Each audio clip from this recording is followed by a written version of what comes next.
Para sa episode na to, lalangoy tayo sa Carhartt shirts. Pwede ngang paglangoyan sa sobrang dami. Tignan nyo naman. Yun, meron pa palang mga box doon. Tignan nyo naman yung mga hardware. Yan. So para malinaw lang tayo, lahat ng mga items na to, brand new and legit. Okay?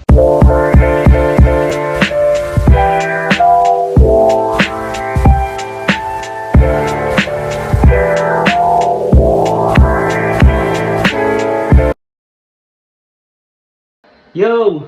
Good day sa inyong lahat.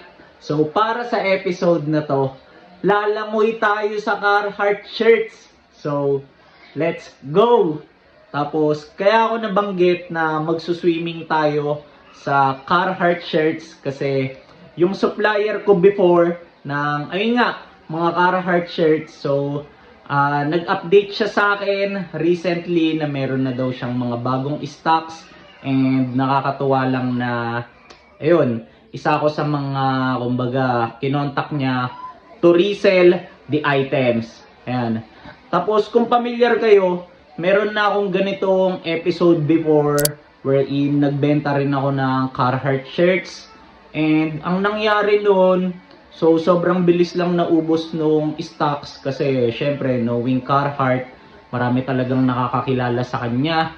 Ayan. 'Di ba? Dun sa brand. Tapos yung ibinenta and ibebenta ko ulit ngayon yung isa pa sa kumbaga pinakakilalan na products nila, which is yung pocket shirts. Ayan, kaya yun ang nangyari, mabilisan nga talagang naubos. Pero ang kagandahan, ayan, para dun sa mga hindi umabot dati na nag-inquire sa akin, magkakaroon na ulit tayo ngayon. So, ayun yung magiging mission natin for this day. So, pupunta ako sa kanila, dun sa connect ko. Tapos, once okay na lahat, so, titignan natin kung ano yung available colorways and sizes. Yan. So, samahan nyo ako. Check natin kung ano mga mangyayari. So, let's go! Papakita ko sa inyo ngayon ang aking makakasama for this episode. Ayun o, pang! Nagsalamin pa talaga. Pinakamalupit na barbero sa buong Pinas. Ayan. So, as much as gusto kong istorbohin tong kasama ko, ayan, pero driving siya eh. Ayan, Dragidi. Stop over lang kami saglit dito sa Alphamart. Ayan.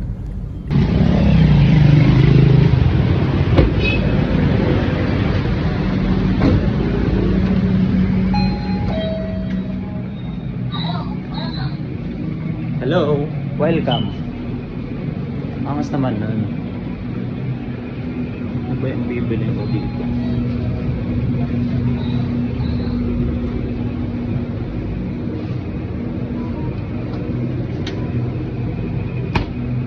Ito lang naman yung bibilin ko. Ayan. Coffee. Back to the ball game na ulit tayo. And yun, sobrang swabe ng pag-atras ni Dragidi. Grabe naman yung pagpapahinto ni boss. Binigla tayo nun ah. Ano? Pang, hindi binigyan. Minura niyo. Kitang kita dun sa buka ng bibig niya eh. Ayan, tignan nyo kung gaano kaaliwalas yung daan dito. Ayan, dito ako madalas tumakbo. Ayan, sa part na to kasi maganda eh, paakyat. Uy, nasaksihan natin kung paano mag-transition, di ba? So biglang umulan, medyo mas lumalakas ang ulan ah.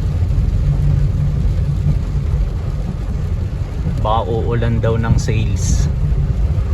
Ayan. Diyan yung sa kanila tol. Dito sila oh. Ayan, dito ang ating bossing. Puntahan na natin ang ating supplya. Muulan.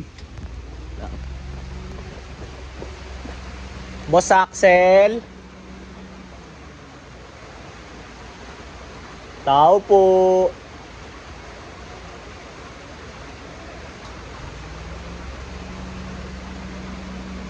Tao po.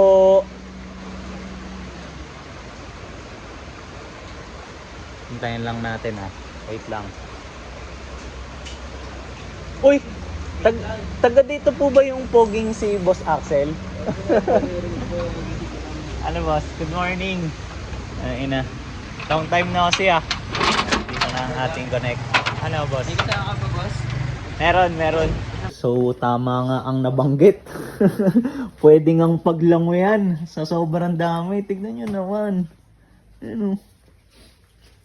Boss Axel ngayon, ang kagandahan parang merong mga colorway na wala dati, no? Ayan, kagaya na ito, wala to dati yung ganitong gray and ganitong olive green. So, akala ko, itong mga nakalatag dito, ito na lahat yan. So, hindi pa pala. Bakit? Kasi, yun, meron pa palang mga box doon.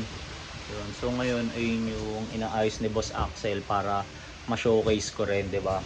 Pero, mostly kasi nung mga nakatabi na doon, ayan, meron ng mga may-ari. Kaya ang mangyayari niyan, syempre, magiging fast moving na naman tong mga stocks na to. So mabilis lang mauubos, ayan, kasi meron ding ibang mga reseller na alam niyo yun, kumukuha. Grabe. Ano? Dami nga nito, boss. Oo, dito. Grabe.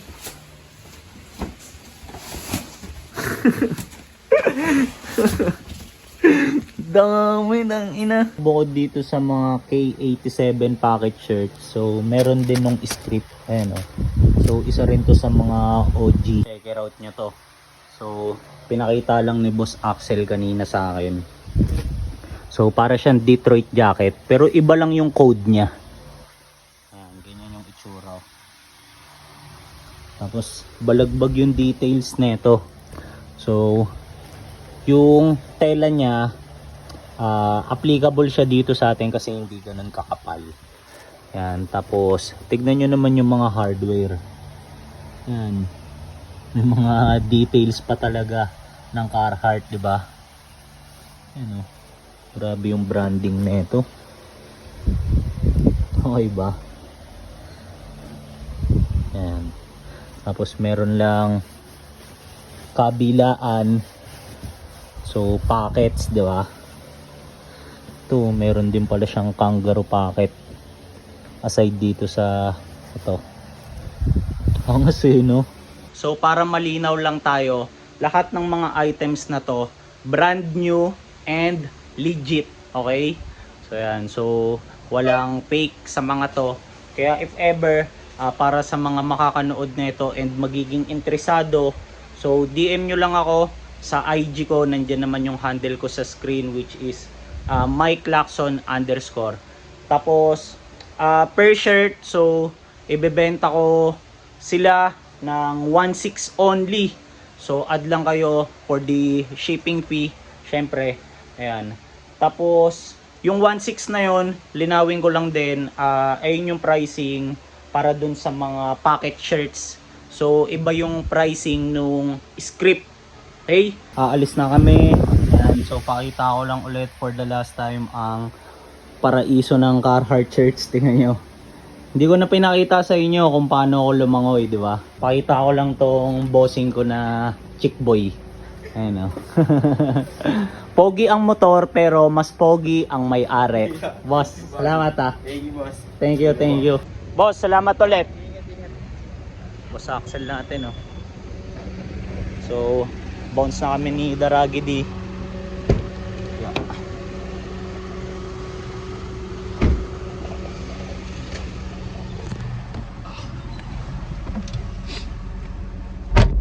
So bounce na tayo, and kung mapapansin nyo, ayan, wala nang ulan, di ba? So nagparamdam lang kanina. Blessing daw siya. Ito na yung mga stocks. Pero hindi pa lahat yan kasi yung iba nasa trunk kasi naka-box. So if ever, para sa mga makakanood na ito, so kung sakaling trip nyong kumuha So 1.6 lang yung kada K87 packet shirt. So add na lang kayo for the shipping fee or delivery fee. Okay? So DM lang kayo sa IG ko. So sa Instagram kasi ako mas active eh. So para mas madalian kayo, ayan, doon na lang kayo mag-message. Nandiyan naman yung handle ko sa screen. So Mike Lacson _ okay? So magiging mabilis lang tong episode natin kasi yan, ang mission lang naman talaga is puntahan and kunin tong mga stocks na to. And syempre para ma-update kayo lalo na dun sa mga naubusan dati.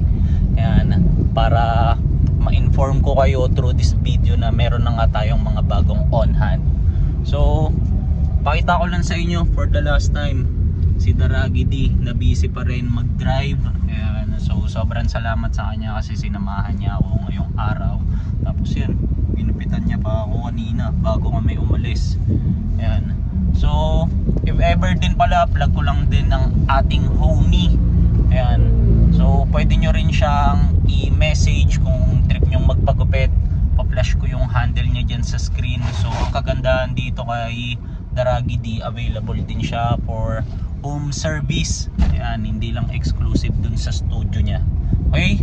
So yun lang, di ko napapatagalin. Salamat para sa lahat ng umabot sa part ng episode na to. Tapos kuha kayo ha. Let's